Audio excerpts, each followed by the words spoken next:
Hey, this is Reverend Wayne S. Pierce right here for the 12th of September 2014. How you doing? Hey, I just wanted to share with you this mini podcast. It's only a half hour long today. And I wanted to wish all of you a great day. It's Friday. It's the weekend coming up. But let's always remember what happened yesterday, 13 years ago, because it wasn't so much the incident that was tragic, but it was afterwards. You know, the formation of the Department of Homeland Security, the Patriot Act, all of that. And it really boils down to one thing: that the world elites have the United States in their crosshairs, because we are the only country that has peace, freedom, security, and liberty for all individuals individually, and we, the people, as a collective, minus the connotation of collectivism, we, the people, have a collective mindset of being free individually. And we continue to do that, and have continued to do that, will continue to do that, and will defend our liberties and freedoms to the fullest extent of our capabilities. Whether the world elites want that or not, we don't care. We will defeat them, and we have in the past, and we will in the present, and it will be a much better place in the future. Now, a lot of people might say, well, you know, they have this and they have that and they have... that's fine. That's perfectly okay. We will still defeat them in every place they go, no matter who they align themselves with or who aligns with them. We will defeat them. It's going to be an interesting few years before we get a new leader, but I will have to say that if the trend continues the way it has in the last 6 years, I would venture a guess and say that we won't have a new leader. Just saying. There's a lot going on today. There's a lot that we have in our lives that seem to be more important than the things going on in the world. Just recently, a video was put up. I don't know how old this video is, but someone put this up and I shared it on the Free America Radio Facebook page. Russia today declares 9/11 was an inside job. I totally and absolutely agree. From Ashley Jones from alternatecurrentradio.com. Put up a meme, a video actually, of from the antimedia.org. It's about what happened after 9/11. So I'm at the point where I'm done with people who say, well, you know, all you conspiracy theorists, you're all wrong. I'm done with those people. Those people can pack up their stuff and leave America if they're so scared of what's coming down the line, or get paid by their corporate interests, if you will, to continue to spread that fear. I'm done with them. Okay? I'm totally and absolutely done with them. From thedailysignal.com, the scary amount of oil money ISIS makes every day. I'm just saying. Also from National Association of Gun Rights, Harry Reid's proposal and proposed amendment to the Constitution to shut down your free speech has been defeated. So we need to get Harry Reid out of office today. Not next week, not at the midterms. No, today. We need to walk in there. Somebody needs to walk in there. Group of people need to walk in there and have him arrested for treason against America, period. End of sentence. I don't know too many people that have the balls to do that. I don't think anybody does. Okay? Oh, but what about you? Why don't you go do it? What, you're waiting on somebody else to do your work? Huh, interesting. Kind of confirms what I just said. You don't have the balls to do anything to any of your politicians in your area. Okay? From Anonymous, that's what it says, anonymous.org, must see Professor Stephen Jones on the controlled demolition of WTC Demolition. Period. It was a controlled demolition, folks. Get over it. Okay? From change.org, Ben Ki-moon helped secure a living ocean, food, and prosperity. Oh, shall I read a little bit of this?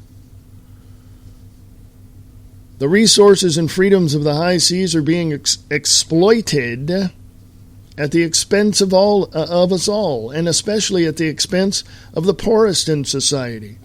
This was written by David Miliband, co-chair Global Ocean Commission.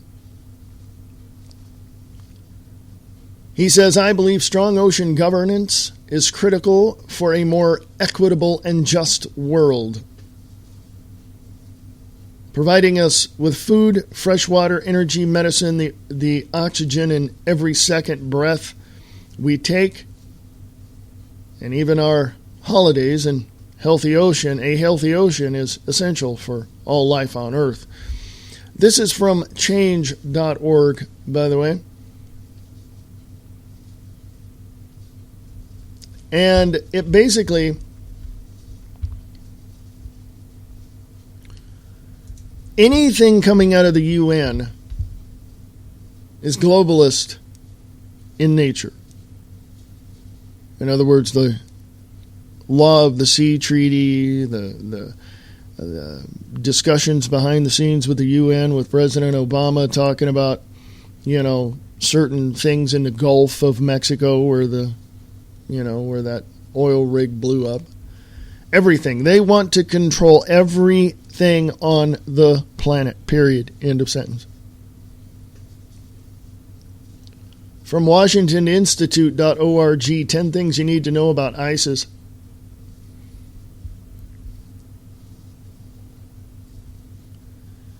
Trumpet for my people, Steve Fletcher.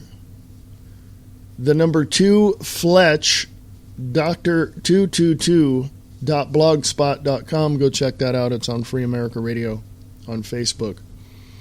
From DCClothesline.com, the Army plans for martial law carried out under UN authority. Told you, right there. There it is. I want people to understand that there are certain things happening. Certain ideologies are promoted more than others. I can only put it that way, and that's in a general vague term, of course. But every day somebody is coming out with something, some speech, some information that says this group over here wants this and this group over here wants that, and they're in total opposition from one another, blah, blah, blah, blah, blah, right? One word, folks. Propaganda. It's all propaganda, folks. And you're being buffaloed into believing each and every single sentence of that propaganda. I have a friend of mine that says that the news has to have some little bit of truth in it for them to report it. No, it doesn't. Not any of it. I know. I took journalism many, many years ago. There are things in life that you have to understand. There are certain things that you have to look at, and you must, number one, pay attention to what's going on. Number two, you have to listen. That's it. And if you're too busy bitching and moaning and groaning about whatever is going on around you and oh my God and all that fear-mongering bull crap, you're not paying attention to what is behind the scenes. And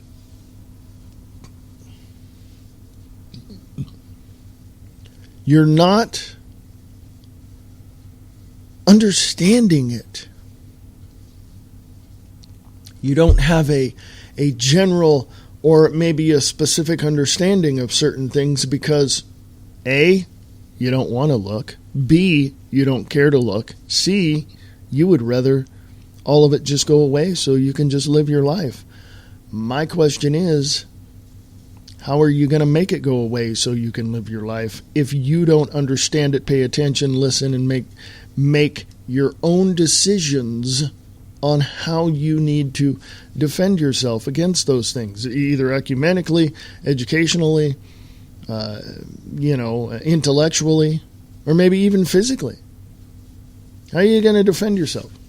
You can't if you don't understand the situation going on around you.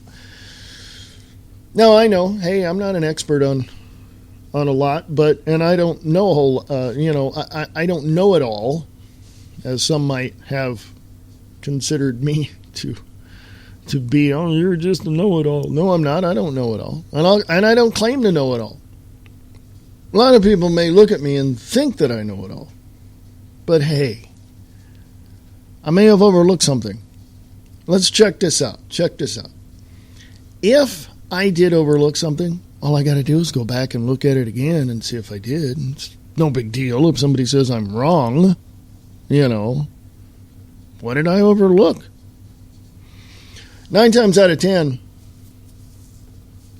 and I know that's probably not being so conservative, but about 9 times out of 10, people are going to be wrong about their assessment of me being wrong because of whatever reason. They just want me to shut up is what it is. Well, I ain't going to do that. And if you think I'm going to do that, you're wrong. Hello. Works both ways. Anyway, I'm going to take a little break.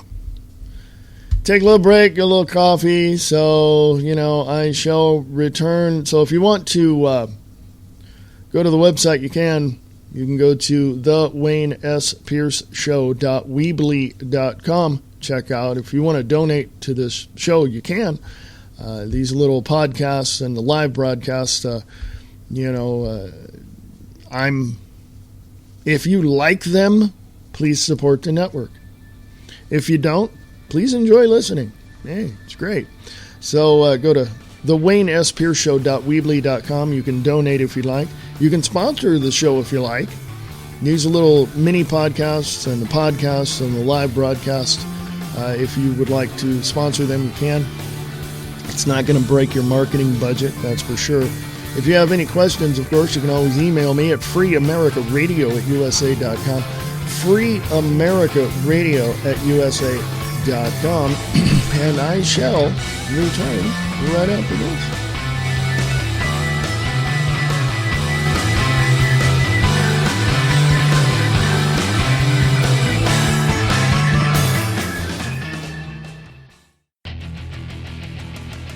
This is Reverend Wayne S. Pierce from The Views Expressed.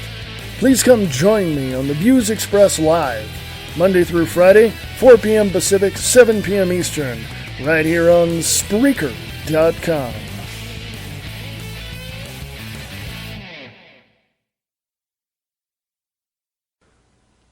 What's the name of the show again? Oh, yeah, The Unnamed Show. Why doesn't it have a name? I don't know. It doesn't really need one. All it really needs is Reverend Laura Smith Clemens and Reverend Wayne S. Pierce. Join in the fun on The Unnamed Show on Spreaker.com.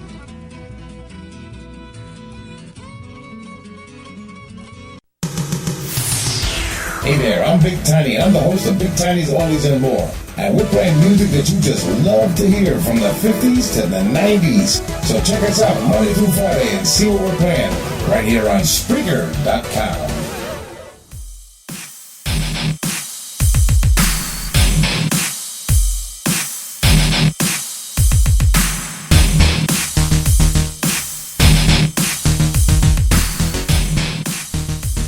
Hey, welcome back, folks. A little mini podcast with the Wayne S. Pierce Show right here on the 12th of September, 2014. I got a few minutes left. What have we done in life that matters? Chances are you cannot answer that question specifically with just one thing. I think there's a whole lot of other things that you've done that you believe matters in your life and in the lives of other people, of course, because you do have a family and you do have friends and, that kind of thing. And so what do you do? What have you done that you believe is significant? Really? It does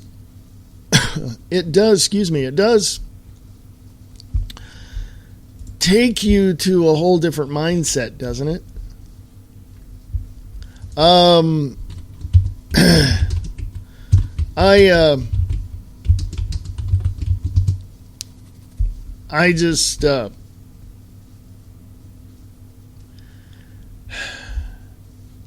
feel that in my life specifically, I've done a lot for other people, and that means a lot to me. So it's a plethora of things, not just one specific thing. I've done a whole lot which people appreciate, things that I don't talk to others about and talk to you about. It's just things behind the scenes that I do, and people are very grateful for that. They're very appreciative, and I really like that, and that does make a difference, really, when you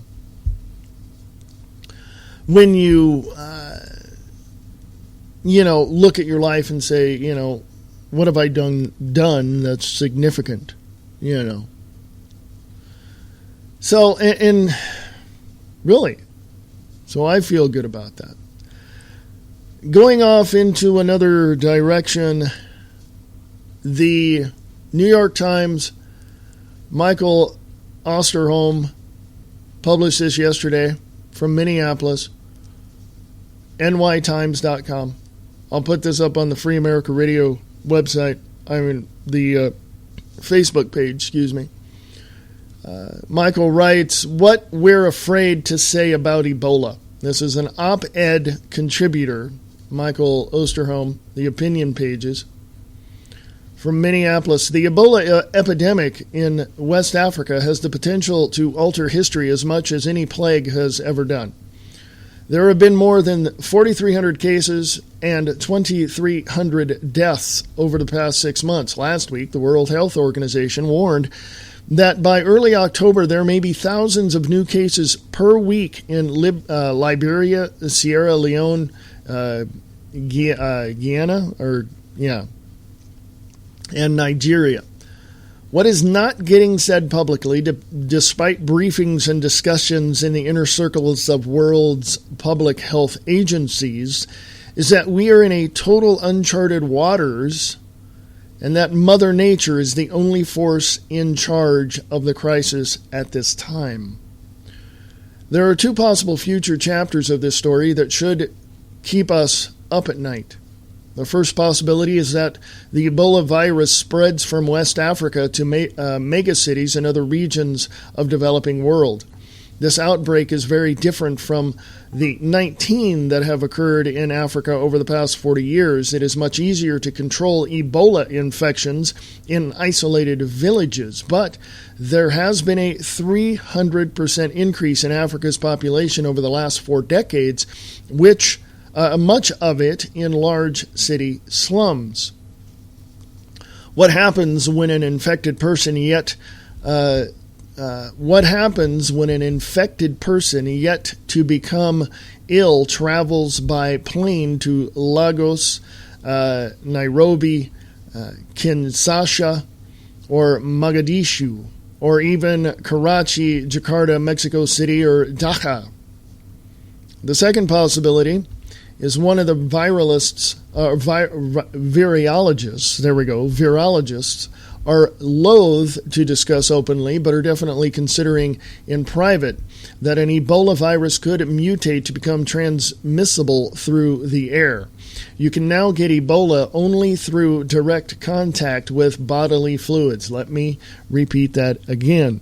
You can now get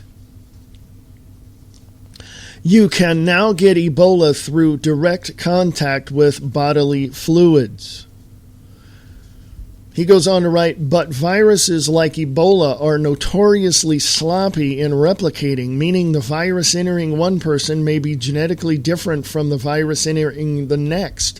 The current Ebola virus hyper-evolution is unprecedented. There has been more human-to-human transmission in the past 4 months than most likely occurred in the last 500 to 1,000 years. Each new infection represents trillions of throws of genetic dice. If certain mutations occurred, it would mean that just breathing would put one at risk of contacting Ebola. Infections could spread quickly to every part of the globe, as the H1N1 influenza virus did in 2009 after its birth in Mexico. Why are public officials afraid to discuss this? They don't want to be accused of screaming fire in a crowded theater, as I'm sure some will accuse me of doing. But the risk is real, and until we consider it, the world will not be prepared to do what is necessary to end the epidemic. In 2012, a team of Canadian researchers proved that Ebola Zaire, the same virus that is causing the West Africa outbreak, could be transmitted by respiratory route from pigs to monkeys, both of whose lungs are very similar to those of humans. Richard Preston's 1994 bestseller, The Hot Zone, chronicled a 1989 outbreak of a different strain, Ebola Reston virus, among monkeys at a quarantine station near Washington. The virus was transmitted through breathing, and the outbreak ended only when all of the monkeys were euthanized. We must consider that such transmissions could happen between humans if the virus mutates. So, what must we do that we are not doing? First, we need someone to take over the position of command and control. The United Nations is the only international organization that can direct the immense amount of medical, public health, and humanitarian aid that must come from many different countries and non-governmental groups to smother this epidemic. Thus far, it has played at best a collaborating role, and with everyone in charge, no one is in charge. The Security Council resolution could give, a Security Council resolution could give the United Nations total responsibility for controlling the outbreak while respecting West African nation sovereignty as much as possible. The United Nations could, for instance, secure aircraft and landing rights. Many private airlines are refusing to fly into the affected countries, making it very difficult to deploy critical supplies and personnel. The group of 7 countries' military, air, and ground support must be brought in to ensure supply chains for medical and infection control products, as well as food and water for quarantine areas. The United Nations should provide whatever number of beds are needed. The World Health Organization has recommended 1,500, but we may need thousands more. It should also coordinate the recruitment and training around the world of medical and nursing staff, in particular by bringing in local residents who have survived Ebola and are no longer at risk of infection. Many countries are pledging medical resources, but donations will not result in an effective treatment system if no single group is responsible for coordinating them. Finally, we have to remember that Ebola isn't West Africa's only problem.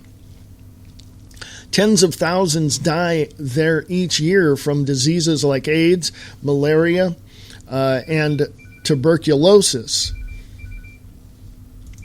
Sorry, had to pause the recording just for a moment to answer the phone. Sorry, I should turn my phone down. As a matter of fact, my phone is sitting here next to my microphone. I'll get into that article. Let me turn my phone down, go back to the article. And let me back up a little bit because I thought about this and I want to stress something. Okay, I want to stress this. This caught me a little off guard, but then I thought about it, and I thought to myself, wait a minute, whoa. Okay, so hear this. I'm going to go back a little bit on the article. I'm going to say this. And it says this: a Security Council resolution could give the United Nations total responsibility of controlling the outbreak while respecting West African nations' sovereignty as much as possible. Let me break that down for you. A Security Council resolution, meaning we're taking over this incident and we're going to respect the sovereignty of these West African nations. Really? Oh, it continues. The United Nations could, for instance, secure aircraft and landing rights. Many private airlines are refusing to fly into the affected countries, making it very difficult to deploy critical supplies and personnel. The group of 7 countries' military, air and ground support must be brought in to ensure supply chains for medical and infection control products, as well as food and water for quarantine areas. Something else hit me. Military, air, and ground support. Because there's pirates on land that will steal all of that, hold it ransom, control every little town and village across the way that isn't sovereign, that's outside of the what I call the corporation of the cities. So you have to think about that as well. Okay? Let me go on from there. It says here, the United Nations should provide whatever number of beds are needed. The World Health Organization has recommended 1,500, but we may need thousands more. It should also coordinate the recruitment and training around the world of medical and nursing staff, in particular by bringing in local residents who have survived Ebola and are no longer at risk of the infection. Many countries are pledging medical resources, but donations will not result in an effective treatment system if no single group is responsible for coordinating them. Remember, a Security Council resolution could give the United Nations total responsibility for controlling the outbreak, the incident, the situation. The question is, do you want them to do that? That is a huge question that a lot of people are not probably asking and may not know why that question is asked. In other words, they're not looking behind the scenes. It says here, finally, we have to remember that Ebola isn't West Africa's only problem. Tens of thousands die there each year from diseases like AIDS, malaria, and tuberculosis. Liberia, Sierra Leone, and Guyana have among the highest maternal mortality rates in the world because people are now too afraid of contracting Ebola to go to the hospital. Very few are getting basic medical care. In addition, many healthcare workers have been infected with Ebola, and more than 120 have died. Liberia has only 250 doctors left for a population of 4 million. This is about humanitarianism and self-interest. If we wait for vaccines and new drugs to arrive to end the Ebola epidemic, instead of taking major action now, we risk the diseases reaching from West Africa to our own backyards. A couple of people who were infected over there, a couple of doctors, or one at least that I know of or heard of, they came here and they're fine now. They're in, quarantine in a hospital somewhere. But my question is, tourists, and business people. Well, now the flights are being restricted, so hopefully that'll cut down the spread of Ebola. But then again, on the other hand, I don't want to sound like I'm putting this off in any way, shape, or form, but what about propaganda?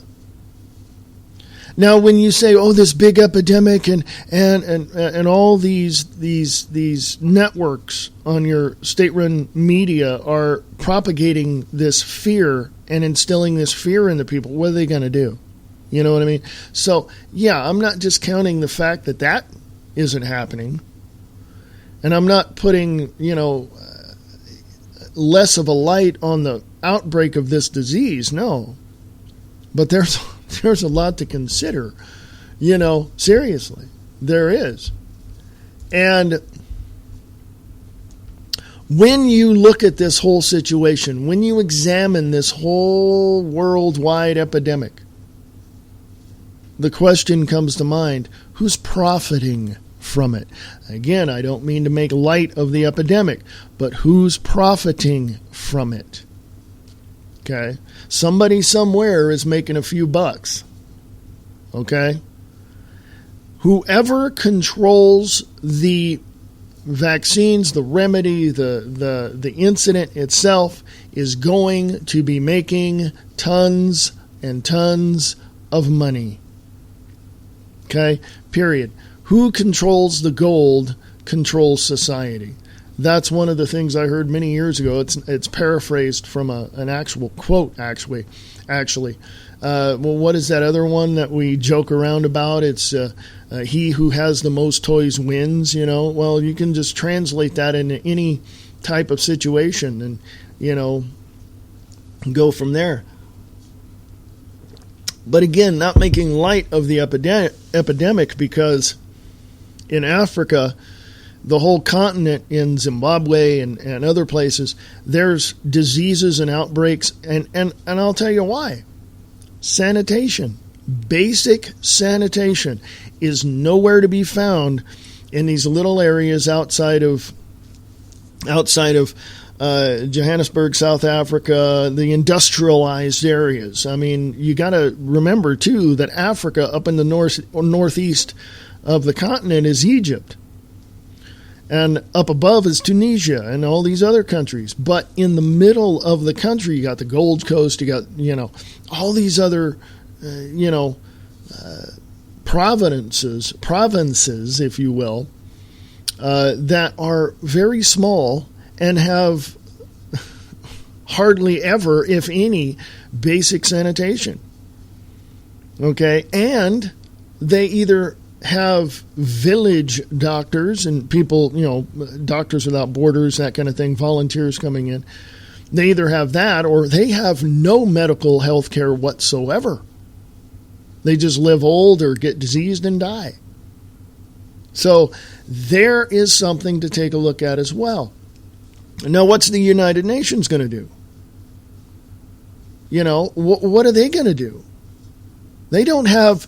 you look, probably about a third of, when you look at the members of the United Nations, probably about a third of them actually have very good healthcare systems in their country, and the other 2/3, don't. Or they have, it's so basic and it's so, there's so little of it that it doesn't make any major positive health effect in the area. So you really have to examine all of that.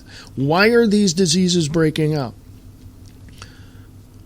Poor health care, no basic sanitation to think of, no water treatment plants, no nothing, that kind of thing.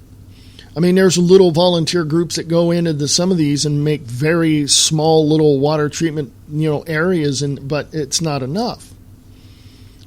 So you have to really look at that as well. And ask yourself, what can you do about it? So what difference can you make in somebody else's life? Well, look into that. There's a lot of that going around. You know what? The basic common denominator of everything is to survive. Seriously. So, anyway, I want to apologize for having to pause and answer the phone there, but I'm going to go to break and get some things situated, and I will return in a few moments. It's going to be an extended break, so please, if you've got to do something, do it, and I shall be here. If you have any questions, comments, concerns, or even if you disagree with me, you can email me at freeamericaradio@usa.com, freeamericaradio@usa.com. You can go to the website at thewaynespearshow.weebly.com, and yes, I know I've gone over a half hour, but okay. So I will be back. Again, it's thewaynespearshow.weebly.com, and the email address is freeamericaradio@usa.com. If you're into liberty and libertarian values, tune in to The Angel Clark Show, Monday through Friday, 2 p.m. Pacific, 5 p.m. Eastern, at radiofreedom.us. Angel Clark. And people tell me the United States is an empire. I hear that a lot, actually. It's not an empire. You're an idiot. What do you think the United States is an empire? Yes, actually.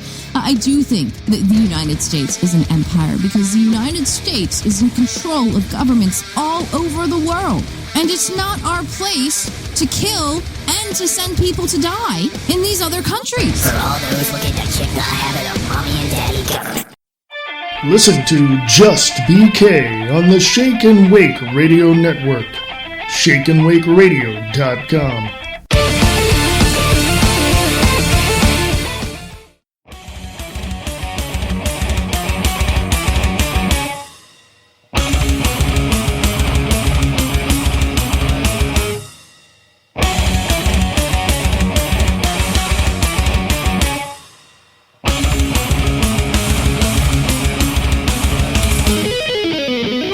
Hey, this is Reverend Wayne S. Pierce with the 12th of September 2014. Told you it was going to be a short podcast, so I think I'm going to get out of here now. Come join me on the views expressed at 4 p.m. Pacific, 7 p.m. Eastern, right here on the Free America Radio Network on Spreaker.com, or you can find me on freeamericaradio.us. Hey, folks, it's always fun to put these podcasts together for you. So, hey, if you want to support Free America Radio Network, you can go to freeamericaradio.us, and you can donate if you like, or sponsor the shows if you like. And I would recommend getting your emergency food supply. You can go to freeamericaradio.us, go to the top of the page, click on emergency food supply, and get as much as you need, as much as you want. You'll be helping out your family, and you will be helping out Free America Radio Network. And thank you for your support. Whatever it is you want to do, there's plenty of ways to support Free America Radio Network. And I do appreciate that. Thank you. If you want to support this show, The Wayne S. Pierce Show, directly, you can go to thewaynespearceshow.weebly.com. Same thing applies. You can either sponsor, donate, or get your emergency food supply as well. So that is thewaynespearceshow.weebly.com. So thank you. Enjoy your Friday. Enjoy your weekend. And I shall see you later on The Views Express Live, 4 p.m. Pacific, 7 p.m. Eastern. FreeAmericaRadio.us.